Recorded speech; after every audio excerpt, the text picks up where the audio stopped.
Quand on parle de sexualité, beaucoup de personnes pensent immédiatement à la jeunesse, comme si le désir, la tendresse ou le besoin de proximité avaient une date de fin, comme si, passé un certain âge, tout cela devait disparaître naturellement. Pourtant, la réalité est bien différente. Et c'est justement ce décalage entre ce que l'on croit et ce que l'on vit qui crée du silence, de la gêne et parfois même de la souffrance. Aujourd'hui, nous allons parler d'un sujet encore trop souvent évité, mais qui concerne énormément de personnes. La sexualité des personnes âgées. Un sujet sensible, parfois tabou, mais profondément humain. Parce qu'au fond, il ne s'agit pas seulement de relations intimes. Il s'agit de liens, de chaleur, de regard, de présence. Il s'agit de se sentir vivant, tout simplement. Avec l'âge, le corps change. C'est une réalité que personne ne peut éviter. Mais ce que beaucoup ignorent, c'est que ces changements ne signifient pas la fin de la vie intime. Ils marquent simplement une transformation. Une évolution vers une sexualité différente, souvent plus calme, plus profonde, parfois même plus sincère. D'un point de vue scientifique, le vieillissement agit sur plusieurs aspects du corps. Chez l'homme, il peut y avoir une diminution progressive de la capacité à obtenir ou maintenir une érection. Cela peut prendre plus de temps, demander plus de stimulation, et parfois être moins prévisible. Chez la femme, la lubrification naturelle peut diminuer, ce qui peut entraîner une sensation de sécheresse ou d'inconfort lors des rapports. Ces changements sont normaux. Ils ne sont pas des signes de faiblesse ou de défaillance. Ils sont simplement le reflet du temps qui passe. Ces transformations s'expliquent en grande partie par les hormones. Avec l'âge, leur production diminue naturellement. Cela influence le désir, mais aussi la réponse du corps. Ce phénomène est progressif. Il ne se fait pas du jour au lendemain. Pourtant, lorsqu'il apparaît, il peut surprendre et inquiéter, surtout lorsqu'on n'y est pas préparé. Mais il n'y a pas que les hormones. La santé générale joue un rôle très important. Des maladies comme le diabète, l'hypertension ou les problèmes cardiaques peuvent affecter la circulation du sang. Et cette circulation est essentielle pour le fonctionnement du corps dans les moments intimes. Certains médicaments aussi peuvent avoir des effets secondaires, comme une baisse du désir ou des difficultés physiques. Prenons un exemple simple du quotidien. Un homme qui suit un traitement pour l'hypertension peut remarquer que ses performances changent. Une femme qui traverse la ménopause peut ressentir une gêne qu'elle n'avait jamais connue auparavant. Sans information, ces situations peuvent être mal interprétées. On peut croire que tout est fini, alors que ce n'est absolument pas le cas. Le mental joue également un rôle central. Avec les années, l'image que l'on a de son propre corps peut évoluer. Certaines personnes se sentent moins attirantes, moins désirables. Elles peuvent éviter les moments d'intimité, non pas parce qu'elles n'en ont pas envie, mais parce qu'elles doutent d'elles-mêmes. Le regard de l'autre devient une source d'inquiétude. Il y a aussi le poids de l'éducation et des croyances. Beaucoup ont grandi dans un contexte où la sexualité était un sujet interdit. Encore plus lorsqu'il s'agit des personnes âgées. On entend parfois des phrases comme « À ton âge, ce n'est plus important ». Ces idées s'installent dans l'esprit et finissent par influencer les comportements. Dans la vie réelle, cela crée des situations très concrètes. Des couples qui s'aiment, mais qui n'osent plus se toucher. Des personnes seules qui ressentent du désir, mais qui le cachent, par peur du jugement.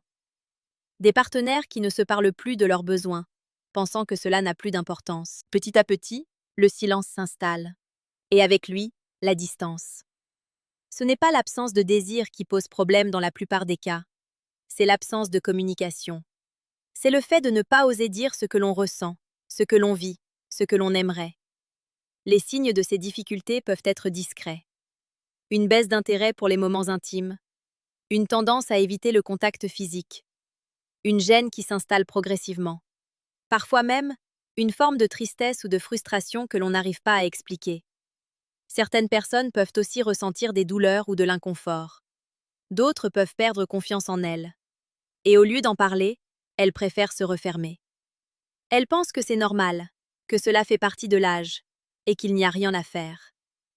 C'est là qu'il est important de comprendre une chose essentielle. Vieillir ne signifie pas renoncer à sa vie affective et intime. Cela signifie simplement apprendre à la vivre autrement, avec plus de patience, plus d'écoute, plus de douceur. Il ne s'agit plus de performance, mais de connexion. Il ne s'agit plus de rapidité, mais de qualité. Les gestes deviennent plus importants que les résultats. Les regards comptent autant que les actes. Par exemple, un simple moment passé à discuter, à se tenir la main, à partager un souvenir, peut renforcer un lien bien plus profondément qu'un acte mécanique. La sexualité, avec l'âge, devient souvent plus émotionnelle, plus ancrée dans la relation. Mais pour que cela soit possible, il faut d'abord accepter les changements. Il faut comprendre son corps, l'écouter et ne pas le juger. Il faut aussi accepter que le rythme évolue. Ce qui était spontané autrefois peut demander aujourd'hui un peu plus de temps, un peu plus d'attention. Et surtout, il faut oser en parler. Même si cela semble difficile, même si cela demande du courage. Parce que c'est souvent le premier pas vers une amélioration. Dans le prochain bloc, nous allons voir concrètement comment retrouver une vie intime épanouie malgré les changements liés à l'âge. Nous parlerons de solutions simples, naturelles, accessibles à tous, et surtout adaptées à la réalité du quotidien. Dans la réalité du quotidien, beaucoup de personnes avancent avec des doutes sans jamais trouver de réponse claire. Elles sentent que quelque chose a changé, mais ne savent pas comment réagir. Et souvent, elles pensent être seules dans cette situation. Pourtant, ce que vous vivez est beaucoup plus fréquent qu'on ne l'imagine. La bonne nouvelle, c'est qu'il existe des solutions concrètes, simples et accessibles pour retrouver une vie intime épanouie, même avec les changements liés à l'âge. La première chose essentielle, c'est de redonner une place à la communication. Sans communication, même les relations les plus solides peuvent s'affaiblir. Avec le temps, certains couples arrêtent de parler de leur intimité, non pas parce qu'ils n'en ont plus besoin, mais parce qu'ils pensent que tout est déjà compris. En réalité, les besoins évoluent. Ce qui convenait avant ne correspond pas toujours à la situation actuelle. Par exemple, une femme peut ressentir de l'inconfort sans oser le dire, par peur de blesser son partenaire. Un homme peut rencontrer des difficultés et préférer éviter le sujet plutôt que d'en parler. Résultat, chacun se replie sur lui-même, et la distance s'installe. Pourtant, une simple phrase peut tout changer. Dire calmement ce que l'on ressent, sans accusation, sans jugement, ouvre la porte à une meilleure compréhension. Il ne s'agit pas d'avoir une conversation compliquée. Il s'agit simplement d'être honnête. Dire « j'ai besoin de plus de douceur » ou « j'ai un peu peur de ce qui change » ou encore « j'aimerais que l'on prenne plus de temps ». Ce type de parole crée un espace de confiance. Et c'est dans cet espace que la relation peut se reconstruire. Ensuite, il est très important d'accepter que la sexualité évolue. Beaucoup de personnes restent attachées à une image du passé. Elles veulent retrouver exactement les mêmes sensations, le même rythme, les mêmes réactions. Mais le corps change, et vouloir le forcer à rester identique peut créer de la frustration. Avec l'âge, la sexualité devient souvent plus lente, plus progressive. Cela peut être vu comme une contrainte, mais c'est en réalité une opportunité. Une opportunité de redécouvrir son corps, de prendre le temps, de savourer chaque moment. Les gestes simples prennent une importance nouvelle. Une caresse, un regard, un moment de proximité peuvent devenir des sources de plaisir profond. Prenons un exemple concret. Un couple qui, auparavant, allait directement à l'acte, peut aujourd'hui bénéficier de moments plus longs de tendresse. Se parler, se toucher, se rapprocher progressivement permet de créer une connexion plus forte. Cela réduit aussi le stress lié à la performance, parce que c'est un point très important. La pression de réussir peut bloquer complètement la réponse du corps. Plus on se met de pression, moins le corps répond. À l'inverse, plus on est détendu, plus on est à l'écoute, plus les choses deviennent naturelles. Il existe aussi des solutions pratiques très simples. Pour les femmes, l'utilisation de produits hydratants adaptés peut améliorer le confort. Cela permet de réduire les sensations de sécheresse et de rendre les moments intimes plus agréables. Pour les hommes, il existe des accompagnements médicaux en cas de difficultés persistantes. Mais il est toujours préférable d'en parler avec un professionnel plutôt que de chercher des solutions seules. L'hygiène de vie joue également un rôle fondamental. Le corps fonctionne comme un tout. Lorsque la santé générale est bonne, la vie intime en bénéficie directement. L'activité physique, par exemple, améliore la circulation du sang. Elle renforce le cœur, réduit le stress et augmente l'énergie. Pas besoin de faire des efforts extrêmes. Une marche régulière, quelques exercices simples à la maison, ou même des activités comme le jardinage peuvent suffire. L'important, c'est la régularité. L'alimentation a aussi son importance. Une alimentation équilibrée aide à maintenir un bon fonctionnement du corps. Des repas trop lourds, trop riches ou trop sucrés peuvent au contraire fatiguer l'organisme et diminuer l'énergie. Le sommeil est un autre élément souvent négligé. Un corps fatigué répond moins bien. Le manque de sommeil peut réduire le désir et affecter l'humeur. À l'inverse, un repos suffisant permet de retrouver de l'énergie et de la disponibilité. Il ne faut pas oublier le rôle des émotions. La sexualité n'est pas seulement physique. Elle est profondément liée à ce que l'on ressent. Une relation basée sur la confiance, le respect et la complicité favorise naturellement une vie intime plus riche. Par exemple, partager des moments simples au quotidien, rire ensemble, discuter, créer des souvenirs, renforce le lien. Et ce lien se retrouve naturellement dans les moments d'intimité. Il est aussi important de se donner le droit de ressentir du désir. Certaines personnes se censurent elles-mêmes. Elles pensent que ce n'est plus de leur âge, ou qu'elles devraient passer à autre chose. Cette idée est fausse et peut être très limitante. Le désir ne disparaît pas avec l'âge. Il peut être différent, mais il est toujours présent. Et il mérite d'être respecté. Il faut également parler d'un point souvent ignoré, la solitude. Après la perte d'un partenaire, certaines personnes ressentent encore un besoin d'affection et de proximité. Mais elles n'osent pas envisager une nouvelle relation. Par peur du jugement, par fidélité au passé, ou simplement par manque de confiance. Pourtant, il n'y a aucune règle qui interdit de reconstruire quelque chose. Chaque personne a le droit de chercher du bonheur, quel que soit son âge. Cela peut être une relation amicale, une complicité ou une relation plus intime. Il y a cependant des erreurs fréquentes qu'il est important d'éviter. La première, c'est de se taire. Garder ses difficultés pour soi ne fait que les renforcer. La deuxième, c'est de se comparer. Comparer sa situation à celle des autres ou à son passé crée une pression inutile. Chaque parcours est unique. Une autre erreur, c'est de croire aux solutions miracles. Certains produits promettent des résultats rapides, mais ils ne sont pas toujours adaptés, et parfois même dangereux. Il est toujours préférable de privilégier des approches simples, naturelles et encadrées. Enfin, il est essentiel de rappeler que demander de l'aide est un signe de responsabilité, pas de faiblesse. Un professionnel de santé peut apporter des réponses claires, rassurer et proposer des solutions adaptées à chaque situation. Dans le prochain bloc, nous allons aller encore plus loin. Nous verrons comment prévenir ces difficultés sur le long terme, quelles habitudes adopter pour préserver une vie intime épanouie, et quelles sont les mises en garde importantes à connaître. Avec le temps, beaucoup de personnes pensent qu'il est trop tard pour améliorer les choses, comme si la vie intime faisait partie du passé, comme si elle ne pouvait plus évoluer. Pourtant, la réalité est tout autre. Même après de nombreuses années, il est possible de préserver, d'enrichir, et parfois même de redécouvrir une vie affective et intime profondément satisfaisante. Cela demande simplement une approche différente, plus consciente, plus douce, et mieux adaptée à la réalité du corps et de l'esprit. La prévention commence d'abord par une attitude intérieure. Accepter que le corps change, sans le rejeter ni le comparer à ce qu'il était auparavant, est une étape essentielle. Beaucoup de blocages viennent du refus de ces changements. On se dit que ce n'est plus comme avant, et on s'arrête là.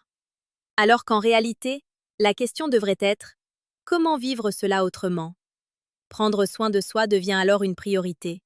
Non pas par souci d'apparence uniquement, mais pour maintenir une bonne énergie globale. Se laver, se sentir propre, porter des vêtements dans lesquels on se sent bien, prendre le temps de se regarder avec bienveillance dans le miroir, tout cela joue un rôle important. Le regard que l'on porte sur soi influence directement la confiance, et donc la relation avec l'autre. L'entretien du corps passe aussi par des gestes simples du quotidien. Continuer à bouger régulièrement, même sans effort intense, aide à maintenir une bonne circulation du sang et une certaine souplesse. Cela peut être une marche, des étirements, ou même des activités domestiques. Le corps a besoin de mouvement pour rester fonctionnel. La respiration et la détente sont également importantes. Le stress est un ennemi silencieux. Il agit sur le mental, mais aussi sur le corps. Une personne stressée aura plus de difficultés à se détendre, à ressentir du plaisir, à se connecter à l'instant présent. Prendre quelques minutes pour respirer calmement, se relaxer, se recentrer, peut déjà faire une grande différence. Il est aussi utile de maintenir une forme de curiosité. La vie intime ne doit pas devenir une routine figée. Avec le temps, il est possible d'explorer d'autres façons de se rapprocher, d'autres formes de tendresse. Cela ne signifie pas faire des choses compliquées, mais simplement rester ouvert, à l'écoute de soi et de l'autre. Par exemple, certains couples redécouvrent le plaisir de passer du temps ensemble sans pression. Un moment de discussion, une promenade main dans la main, un massage simple, peuvent créer une proximité forte. Et cette proximité nourrit naturellement la relation intime. La prévention passe également par le suivi de sa santé. Certaines maladies peuvent évoluer sans bruit et impacter la vie intime. C'est le cas de troubles circulatoires, hormonaux ou encore de certaines maladies chroniques. Faire des contrôles réguliers permet d'identifier les problèmes tôt et de les prendre en charge. Il est important aussi de parler ouvertement avec un professionnel si un changement apparaît. Une difficulté persistante n'est pas forcément normale. Elle peut être le signe d'un déséquilibre qu'il est possible de corriger. Trop de personnes attendent, parfois des années, avant de consulter, alors qu'une solution simple aurait pu être trouvée rapidement. Il faut également aborder les mises en garde. Certaines personnes, face à des difficultés, se tournent vers des produits vendus comme des solutions rapides. Ces produits peuvent être inefficaces, voire dangereux. Ils peuvent contenir des substances non adaptées ou interagir avec des traitements en cours. Il est donc essentiel de rester prudent et de privilégier des conseils professionnels. Un autre point de vigilance concerne le consentement et le respect. À tout âge, une relation intime doit être basée sur l'accord mutuel, le respect et l'écoute. Il ne doit jamais y avoir de pression, d'obligation ou de malaise. Chacun doit se sentir libre d'exprimer ses limites et ses envies. Il est aussi important de reconnaître que la sexualité ne se limite pas à un modèle unique. Chaque personne, chaque couple, a sa propre façon de vivre l'intimité. Il n'existe pas de normes universelles. Ce qui compte, c'est l'équilibre, le bien-être et la satisfaction de chacun. Certaines personnes peuvent également traverser des périodes de doute, de perte de désir ou de repli. Cela peut être lié à des événements de vie, à la fatigue ou à des changements émotionnels. Dans ces moments-là, il est important de ne pas se juger. Il faut se donner le temps, comprendre ce qui se passe et avancer progressivement. Un point souvent oublié, mais essentiel, c'est le droit au bonheur. Trop de personnes âgées pensent qu'elles doivent se faire discrètes, qu'elles ne doivent plus exprimer leurs besoins ou leurs envies. Pourtant, le besoin d'affection, de tendresse, de contact humain ne disparaît jamais. Il mérite d'être respecté à tout âge. Oser en parler, c'est déjà un acte de courage. C'est aussi un acte de respect envers soi-même. Que ce soit avec un partenaire, un professionnel ou même une personne de confiance, mettre des mots sur ce que l'on ressent permet de sortir du silence et d'avancer. Avec les bonnes informations, une attitude ouverte et des gestes simples au quotidien, il est tout à fait possible de vivre une vie intime apaisée, équilibrée et enrichissante, même avec les années. Ce n'est pas une question d'âge, mais de compréhension, d'acceptation et d'attention à soi. Si vous êtes arrivé jusqu'ici, c'est que ce sujet vous concerne, directement ou indirectement. Et si cela peut vous aider, ou aider une personne autour de vous, alors ce message a déjà une grande valeur. Prenez un instant pour soutenir ce type de contenu. Abonnez-vous à la chaîne pour continuer à recevoir des conseils clairs et utiles. Partagez cette vidéo avec vos proches pour briser les tabous. Et laissez un like pour encourager la diffusion de ces informations essentielles. Parce qu'en parlant simplement des choses importantes, on améliore réellement la vie.